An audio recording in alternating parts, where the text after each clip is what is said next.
Summer వచ్చింది కదా sir, నేను I want to show you. ఇది చూడండి, ఇది ఐస్ క్రీమ్.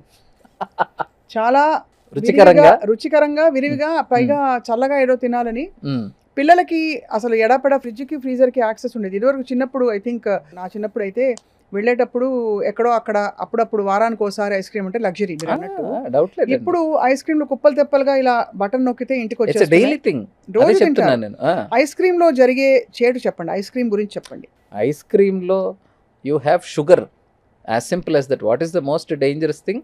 మాకు డయాబెటీస్ పేషెంట్స్కి మేము సింపుల్గా డైట్ చెప్పినప్పుడు మనకి కళ్ళకి కనపడే తెల్లగా ఉన్న వస్తువులు తినే ఆహారంలో అన్ని డేంజరస్ అండి. దాంట్లో ముఖ్యంగా rice, salt, sugar and milk, maida, all white rice, అందులో 3 ఇందులో ఉన్నాయి.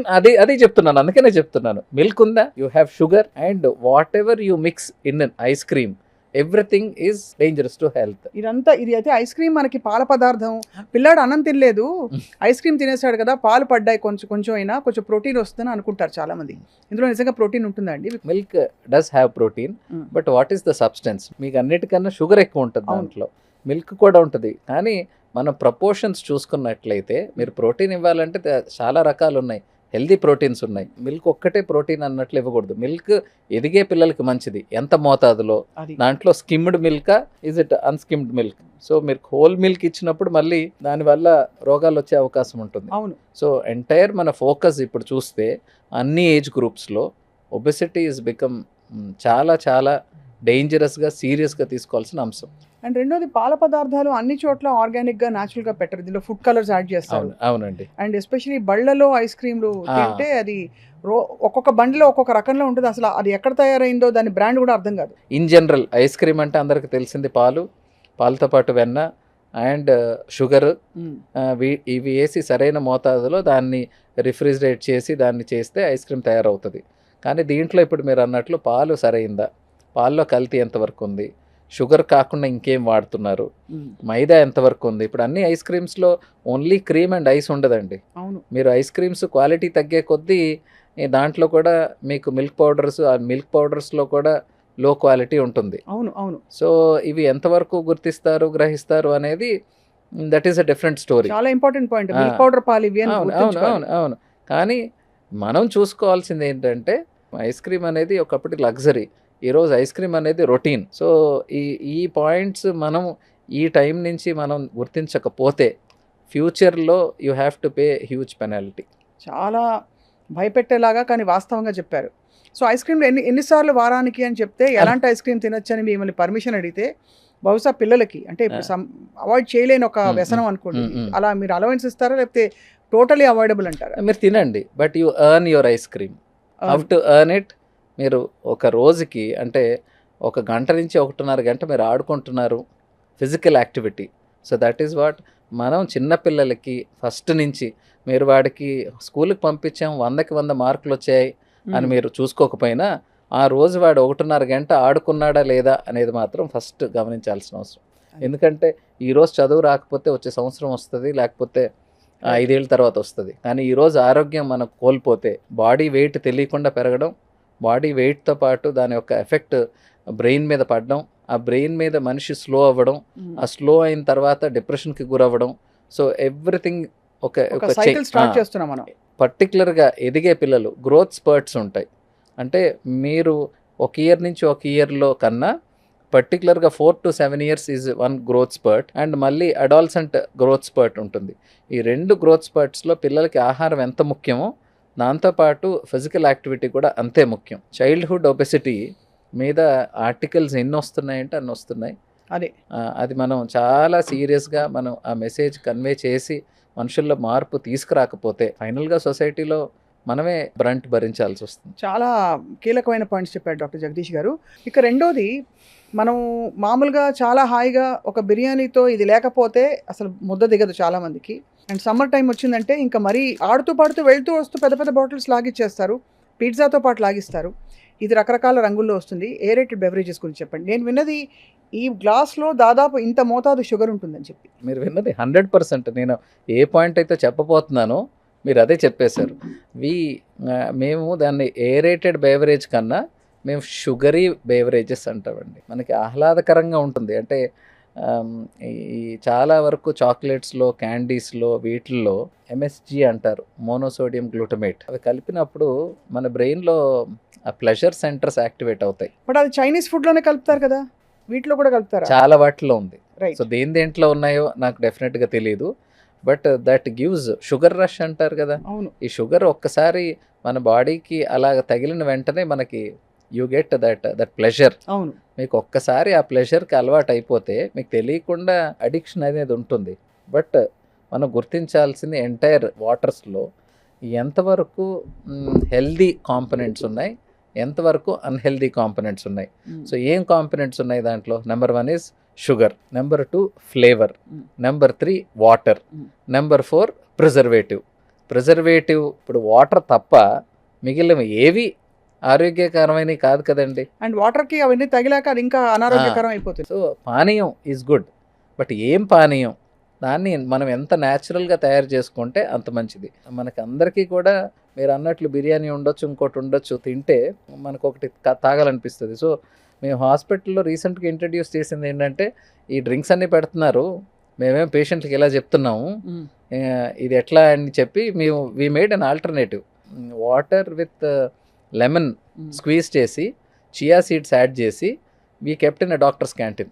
ఇది చాలా బాగుంది యాక్చువల్లీ మీరు చెప్పింది. ఈ డౌట్ నాకు చాలాసార్లు వచ్చింది. హాస్పిటల్స్కి వెళ్తే వాళ్ళు అక్కడ పెద్ద పెద్ద హాస్పిటల్స్లో కూడా ఇవన్నీ అందుబాటులో ఉంటాయి. అంటే అది డాక్టర్స్ ఎవరు ప్రమోట్ చేయరు. పేషెంట్స్కి మీ ట్రీట్మెంట్ ఇదండి అని చెప్తే, సార్ ముందు రూమ్ చూపిస్తారా అంటారు. సో హాస్పిటల్స్ కూడా హాస్పిటాలిటీ సర్వీసెస్కి వెళ్ళిపోయినాయి. అది సో ఆ రూమ్ అన్న తర్వాత పేషెంట్స్ పాపం వాళ్ళ బాధలో వాళ్ళు ఉంటారు, అటెండర్స్ మాత్రం నాకు అది కావాలి ఇది కావాలి. ఫుడ్ అనేది now neither the government nor the media nor the doctor anyone can take responsibility. ప్రజలు చేసే తప్పులకి మనం బాధ్యత తీసుకోలేం, మనం అవేర్నెస్ మాత్రం తీసుకురాగలం. సో మీరు ఎంత తింటున్నారు ఆహారం? మేము చదువుకునే పుస్తకాల్లో కూడా రోజుకి ఇన్ని క్యాలరీలు ఖర్చు అవుతాయి అని ఉండేది. Daily wage labourers or workers, అంటే మాన్యువల్ వర్కర్స్, రోజుకి 3600 క్యాలరీస్ టు 4100 క్యాలరీస్, 4000 క్యాలరీస్ ఖర్చు పెడతారు. వాళ్ళు అంతవరకు తినొచ్చు. మోడరేట్లీ వర్కింగ్ అంటే కొంత నడక ఉంటుంది, కుర్చీలో కూర్చోవడం ఒకటే కాకుండా పైకి కిందకి నడిచేది ఉంటుంది. అలాగా వీళ్ళు 2500 క్యాలరీస్ వరకు వాళ్ళు తినే అవకాశం ఉంటుంది. సెడెంటరీ లైఫ్ స్టైల్, అవును, కూర్చున్న చోట కూర్చున్నట్టు కదలకుండా ఉండే ఉద్యోగాలు 1200 నుంచి 1500. ఒక గ్లాస్ ఇది లాగిచ్చామంటే ఒక 350. హైదరాబాద్లో ఒక మంచి పెళ్లి భోజనం వాల్యూ ఈజ్ 1800 to 2000 క్యాలరీస్.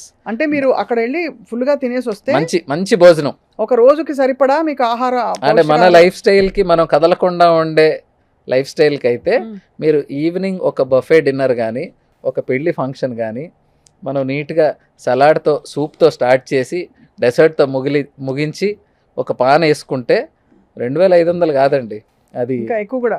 ఈ మధ్య పాన్ లో కూడా ఇదివరకు తమలపాకులు అరుగుదలకు పెట్టేవారు, అరుగుదల వదిలేసి ఇప్పుడు పాన్ లో ఇంత మీఠా పాన్ అని చెప్పి ఇంత షుగర్ వేసేసి తీయగా తయారు చేసుకుంటున్నారు. సో అంటే ప్రతి ఒక్కరు they do their own business to make you get addicted, అంతే. సో అది ప్రాబ్లం. అందుకని అందరూ గుర్తుంచుకోవాల్సింది అంటే, నేను నా పేషెంట్స్కి ఫస్ట్ వెయిట్ లాస్ మేనేజ్మెంట్లో చెప్పేది, number 1 avoid parties, number 2 avoid buffets, number 3 మీరు ఎక్కడికన్నా పెళ్ళికి వెళ్తే కూడా తినేసి వెళ్ళండి, ముందు సలాడ్ తినేసేయండి, మీ కడుపు అంతా సలాడ్ తినేసేయండి. సలాడ్ తర్వాత మధ్యలో అన్నీ చూసేసి ఆనందపడిపోయి లాస్ట్లో డైరెక్ట్గా మీరు డెసర్ట్ ఏమన్నా ఒక స్పూన్ తినండి, మీకు హ్యాపీగా ఉంటుంది. బట్ ఇది ఫాలో అయితే, ఎందుకు అంటే మనం calorie count. So intermittent fasting అందరికీ తెలిసిన కాన్సెప్టే. ఇంటర్మిటెంట్ ఫాస్టింగ్ అంటే చాలా టైం గ్యాప్ ఇచ్చి రోజుకి 8 గంటల టైంలో మీరు ఏం తిన్నా ఆ టైంలో తినండి, 16 గంటల గ్యాప్ ఇవ్వండి. That has got good results. Intermittent ఫాస్టింగ్లో కూడా సిఆర్ అంటారు, క్యాలరీ రెస్ట్రిక్షన్. క్యాలరీ రెస్ట్రిక్షన్ లేకుండా ఉత్త ఐఎఫ్ చేసిన దానివల్ల ఉపయోగం ఉండదు. 8 గంటలు దొరికింది, ఇదే ఛాన్స్ రో దేవుడా అనుకుని మొత్తం లాగిస్తారని నేను ఇంటర్మీడియట్ ఫాస్టింగ్ అని చెప్తారు. అదే స్వీట్లు అవి అంటే ఇన్స్టెంట్ గా చిన్న పదార్థం తిన్నా కూడా, చిన్న క్వాంటిటీ తిన్నా కూడా ఎక్కువ క్యాలరీస్ వచ్చేసే ఫుడ్స్ ఇవన్నీ, అన్హెల్దీ క్యాలరీస్ వచ్చే ఫుడ్స్ ఇవి మీరు చెప్పేవి. ఏరేటెడ్ బెవరేజెస్ అయితే దానికి ఆల్టర్నేటివ్ కొబ్బరి బొండాలు అని చెప్పి ఎప్పటి నుంచో చెప్తున్నారు. కొబ్బరి బోండాలు అంటే ఎనీథింగ్ న్యాచురల్. మీరు కోల్డ్ ప్రెస్ జ్యూసెస్ అంటారు, అది ఏం లేదు. ఇంట్లో మీరు జ్యూస్ చేసుకుంటే దాన్ని కోల్డ్ ప్రెస్ జ్యూస్ అవుతుంది. అసలు ఎందుకండి జ్యూస్ చేసుకోవాలి, నీళ్లు తాగి చక్కగా పండు తినొచ్చు పండు కదా. తినొచ్చు. పండు తింటే ఇట్స్ అ ఫైబర్. అదే కదా. సో మనం 20 ఏళ్ల క్రితం మనకు అందుబాటులో ఉన్న ఆహార పదార్థాలు ఏం తీసుకున్నా మంచిది. అట్ ద సేమ్ టైం ఆ ఫ్రీక్వెన్సీ, అది మనం 20 ఏళ్ళు 25 ఏళ్ల క్రితం ఉగాది అంటే ఆ రోజు మనకి స్వీట్స్ ఉంటాయి ఇంట్లో, లేకపోతే శ్రీరామనవమి మనకి వడపప్పు పానకం ఉంటుంది. అలాగా ప్రతి పండక్కి మన స్వీట్స్ చేసుకొని హ్యాపీగా స్వీట్స్ తినేవాళ్ళు అప్పుడు కూడా. అంతే కదా. ఈరోజు స్వీట్ అనేది దాంట్లో ఇంకా వెరైటీలు, దాని మీద రంగులు, దాని మీద ఇప్పుడు ఫ్రూట్ మలైన్ వచ్చిందండి బాబోయ్, అది ఎంత మీరు చూసారా? నాకు తెలుసు, అసలు తెలుసు. ఇంత క్రీమ్ డబ్బా ఓపెన్ చేసి దాని మీద ఇలా పోసేస్తాడు. పోసేసి కొంచెం పళ్ళు దాని మీద వేసి దాని మీద ఇంకా మిల్క్ మేడ్ కూడా కలిపేసి ఇచ్చేస్తాడు. ఇవన్నీ అందరికీ తెలుసు, కాకపోతే ఆపుకోవడం ఎలాగా అనేది ఎవరికి తెలియదు. ఆపకపోతే ఏమవుతుంది అనేది కూడా తెలియదు. అది problem. So the after effects of eating అంటే ఇప్పుడు డయాబెటీస్, మనం మాట్లాడుకునే లైఫ్ స్టైల్ డిసీజెస్ అన్నీ రోగం తయారయ్యేటప్పుడు పేషెంట్కి నొప్పి తెలియదు, పేషెంట్కి డాక్టర్తో అవసరం ఉండదు. తయారైపోయి దానివల్ల ఇబ్బందులు మొదలైన తర్వాత, అంటే కాంప్లికేషన్ సెట్ అయిపోయిన తర్వాత అప్పుడు డాక్టర్తో అవసరం ఉంటుంది. అది ఒకసారి కాంప్లికేషన్ వచ్చిన తర్వాత మేము గొప్పగా చేసేది ఏమి ఉండదండి. మనం దీర్ఘకాలికంగా ఫైనాన్షియల్ ప్లానింగ్ అందరికీ ఉంటుంది. 20 years 25 yearsకి ఉద్యోగం చేయాలి అనుకున్నవాడు 40 yearsకి నేను ఎక్కడ ఉండాలి, 60 yearsకి ఎక్కడ ఉండాలి, నా బ్యాంక్ బ్యాలెన్స్ ఎంత ఉండాలి, మనం రిటైర్మెంట్ ప్లాన్స్ ఏంటి, పెన్షన్ ప్లాన్స్ ఏంటి అంటారు. బట్ నీ ఆరోగ్యం పరంగా వచ్చినప్పుడు ఎవరికి ప్లానింగ్ ఉండదు. అదే కదా. నా 25 ఏళ్ళకి నా కిడ్నీ ఇలాగ ఉంటుంది, 40 ఏళ్ళ కిడ్నీ ఇలా ఉంటుంది, 60 ఏళ్ళ కిడ్నీ ఇలా ఉంటుంది, నేను 40 ఏళ్ళు సంపాదించిన ఆస్తి మొత్తం హాస్పిటల్కి తగలెట్టాలి అనే కామన్ సెన్స్ ఎవరికి ఉండదు.